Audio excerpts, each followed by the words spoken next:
Tai koks jūsų ryškiausias, šilčiausias prisiminimas iš mokymosi gimnazijoje laiku? Šilčiausias gal būtų, kad mes su klasės draugais jau nuo 1 klasės čionais įstojome ir baigėme 12 klasę, bent jau su dauguma iš kai kurių. Ir iki dabar su kai kuriais palaikome ryšį. Tai manau, kad tas būtų šilčiausias prisiminimas, kad mes kojom žengėm nuo 1 iki 12 klasės. Ir koks mokinys buvot? Įdomus. Nesakyčiau, kad labai gerai mokiausi, bet stengiausi, nekrečiau visokių išdaigų, bet tikrai būdavo, kad ir iš pamokų bėgdavome, kad į pamokas neateidavome, kad ir namų darbų neparuošdavome.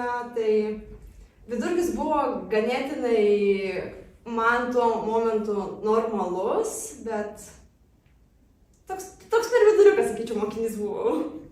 Kokia pamoka buvo jūsų mėgstamiausia ir kodėl? Dailė. Nes ten galėjai atsipalaiduoti, mokytoja būdavo labai šilta, maloni ir gera, daug dėmesio tau skirdavo ir tiesiog galėdavai pajusti save. Ką galite papasakoti apie savo klasės auklėtoją? Griežta, maloni, faina būdavo, visą laiką mus prižiūrėdavo ir duodavo labai daug velnių.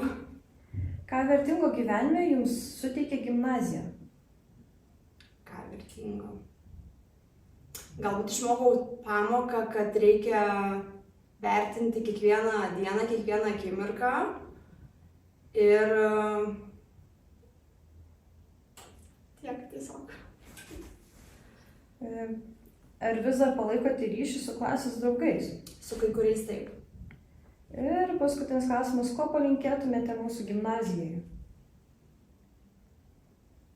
Sėkmės, kad toliau išliktų mokymosi lygis toks pat aukštas, koks ir tikriausiai dabar yra, kad visi mokiniai vertintų tai, ką dabar turi, kad mokytųsi ir siektų savo gyvenimą tai, ko nori.